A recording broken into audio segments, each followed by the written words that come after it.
Quand une œuvre prend une dimension supérieure, de par son lore, ses mythes et sa faune, le vertige s'empare de nous. Quand ce monde, créé de toutes pièces, se forme devant nos yeux, alors nos émotions s'expriment de manière exacerbée. Je suis Adi Mensoum et vous regardez un épisode du Bestiaire Fantastique. Les dragons sont des créatures qui sont depuis toujours présentes dans n'importe quelle œuvre de fiction, allant d'Harry Potter à Game of Thrones. Dans l'histoire de la Terre du Milieu, les dragons sont au même titre que les Balrogs, des vestiges de l'ancien temps et ils sont très peu présents dans les aventures de nos personnages, mais il en reste un qui reste une menace importante, Smaug. Dans cette nouvelle vidéo du Bestiaire Fantastique, cependant, je souhaitais vous parler des dragons de la Terre du Milieu d'une manière un petit peu plus générale, en vous parlant de leurs caractéristiques, ce qu'ils sont et comment ils ont été créés, pour après m'intéresser un petit peu plus particulièrement à l'histoire de certains dragons incroyables que vous ne connaissez probablement pas.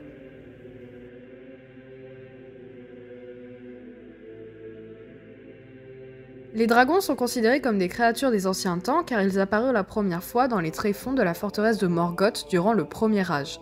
Le premier dragon jamais créé fut Glorung, qui s'apparente plus à un immense lézard sans jambes. Durant le Premier Âge, ils furent nombreux à combattre dans les rangs de Morgoth, participant à la destruction de nombreuses cités elfiques comme Gondolin et tuant de nombreux héros. Durant le deuxième et troisième âge, les dragons furent moins nombreux et ils avaient surtout tendance à s'attaquer aux trésors des nains comme Smaug et Scatha, et pour certains ils auraient servi Sauron. Après la mort de Smaug, les grands dragons auraient apparemment disparu et quelques races de dragons secondaires auraient survécu jusqu'au quatrième âge. Il existe par ailleurs plusieurs types de dragons et ils sont différenciés entre ceux capables de cracher du feu et ceux servant de moyens de locomotion.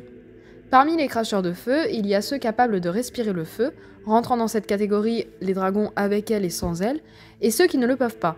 Ces derniers peuvent cependant respirer le brouillard et la fumée. Dans la deuxième catégorie, on retrouve les dragons avec 4 pattes et des ailes, les dragons avec 4 pattes mais sans ailes, ainsi que les dragons sans pattes et sans ailes. Par rapport aux caractéristiques de ces créatures, ils sont dotés d'une vie extrêmement longue, et ils sont puissants mais aussi très intelligents. Ils sont attirés par l'or de manière obsessionnelle et ce qui leur apporte le plus de plaisir est le fait de voler ces trésors et non de les trouver. Les dragons sont plus prompts à trouver de l'or plutôt que de la nourriture et de l'eau et ils peuvent survivre comme ça pendant des décennies. Ils peuvent également se mettre dans des états de rage absolue menant à la destruction de tout ce qui se trouve autour d'eux. Les dragons apprécient particulièrement parler de manière mystérieuse et ils apprécient également semer la zizanie dans l'esprit des autres. Ils aiment les puzzles et les énigmes, et il était peu averti de leur dire directement la vérité ou de leur mentir. Bilbo réussira à parler à la perfection au dragon Smaug avec de nombreux doubles sens et des énigmes afin de garder l'esprit du dragon occupé, afin qu'il ne rentre pas dans un état de rage.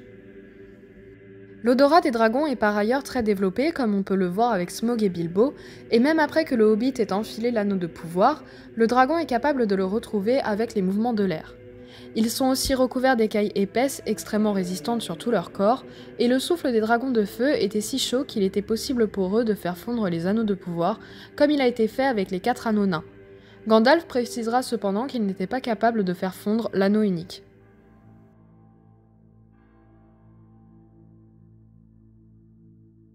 Glorung est le premier dragon terrestre à faire son apparition en Terre du Milieu. Il est connu également comme étant le père des dragons. Il fut créé par Morgoth durant le Premier Âge dans les profondeurs de la forteresse d'Angband, dans laquelle il grandira pendant plusieurs décennies. Il émergera en l'an 260 du Premier Âge durant le siège de la forteresse d'Angband. Il n'était à ce moment-là cependant pas au maximum de sa croissance et les flèches étaient capables de le blesser. Il réussira cependant à tuer de nombreux elfes, mais il fut mis en déroute par l'elfe Fingon. Plus tard, durant la bataille de Dagor Bragorath, il réapparaîtra avec ses forces au maximum aux côtés des Balrogs et il réussira à briser le siège d'Angband. Durant la bataille de Nirnae Arnwediad, Glorung causera également de nombreuses destructions avec à sa suite de nombreux dragons. Après avoir participé à la bataille des Larmes Innombrables, il participera au sac de la cité elfique de Nagothrond.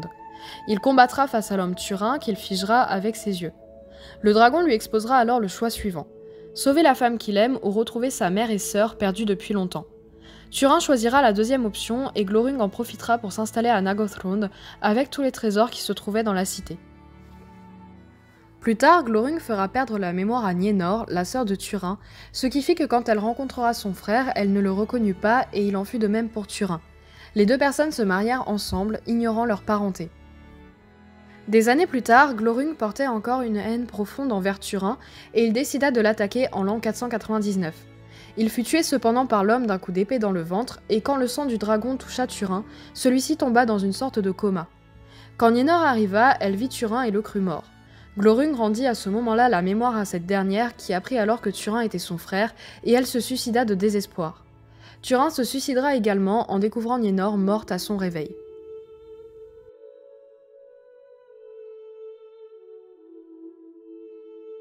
Encalagon le Noir est un dragon qui est connu comme étant le plus grand dragon jamais connu en Terre du Milieu. Sa taille n'était pas forcément spécifiée, mais il est dit qu'après sa chute en plein vol, il détruisit les tours de Tangorodrim, qui sont également appelées les 3 pics de la montagne. Le fait qu'il ait détruit ces 3 pics laisse vraiment sous-entendre de sa taille immense. Encalagon est un dragon capable de respirer le feu, et une mention en est faite à son sujet par Gandalf durant les films du Seigneur des Anneaux.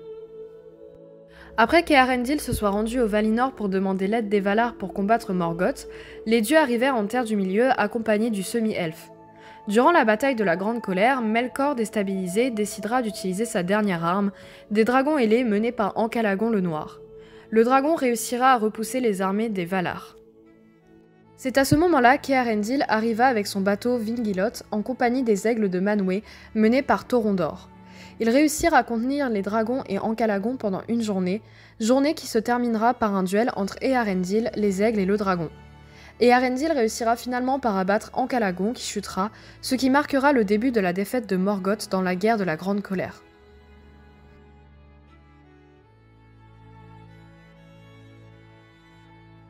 Scatha est un des dragons sans ailes et sans jambes qui avait décidé de s'installer dans les montagnes grises.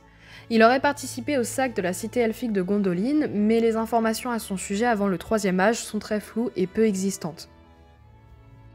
Il serait potentiellement né durant le Premier Âge, mais la première mention de la créature serait durant le Troisième Âge, où il semait le trouble parmi les peuples nains, souhaitant voler leurs trésors. Il sera tué en l'an 2000 par l'homme Fram, le chef de Leothod, une région du Rhovanion. Fram est le fils de Frumgar et il serait le lointain ancêtre d'Eorl le Jeune, le premier roi et fondateur du Rohan.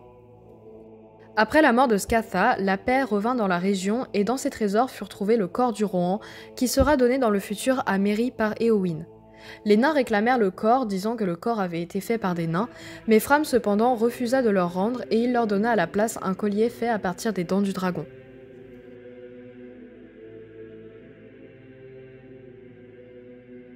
L'origine de Smaug est complètement inconnue et il est possible qu'il soit né durant le Troisième Âge, car Gandalf affirme que le dragon n'avait pas atteint son âge adulte durant l'attaque de Dale et d'Erebor en l'an 2770. Après avoir détruit la ville de Dale, il chassera les nains d'Erebor pour pouvoir s'emparer de leur trésor composé de nombreuses pierres, ainsi que de l'Arkenstone, la pierre des rois. Les terres autour d'Erebor seront détruites suite aux nombreuses crises de rage du dragon, appelée la désolation de Smaug, et il occupera la montagne solitaire, dormant sur l'or pendant 2 siècles. En l'an 2941, la compagnie de Thorin arrive à Erebor, avec pour but de reconquérir la montagne solitaire. Le hobbit Bilbo Saquet réussira à rentrer dans la montagne, et il fera la rencontre du dragon qui y sommeillait. Bilbo essaya de retrouver l'Arkenstone en même temps que de parler avec le dragon, essayant de gagner le plus de temps possible. Smaug était bien plus grand que ce que le Hobbit pensait, et pendant que le dragon essayait de deviner quelle créature le Hobbit était, Bilbo remarqua sur son torse une écaille manquante, écaille qui avait été ôtée par le passé par un ancêtre de l'homme Bard durant la première attaque de Dale. Smaug finit cependant par deviner que le Hobbit était accompagné par les nains et qu'il venait récupérer l'Arkenstone. Le dragon entra dans une rage folle et il décida de voler vers Lake Town afin de massacrer les hommes qui avaient aidé la compagnie.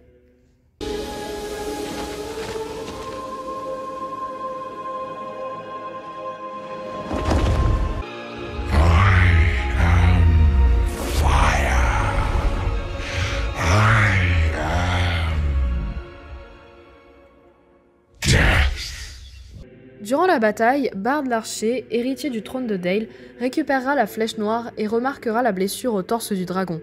Il réussira à tirer une flèche au niveau de l'écaille manquante et à achever le dragon qui tombera du ciel sur la ville en feu. La mort de Smaug marquera la fin des grands dragons en Terre du Milieu. Après sa mort, Thorin et sa compagnie s'installèrent à Erebor, mais Bard ainsi que le roi elfique Thranduil viendront également réclamer une partie du trésor. Thorin refusera et cela déclenchera la guerre des 5 armées. Après la mort de Thorin, Dain deviendra le roi sous la montagne, le roi d'Erebor.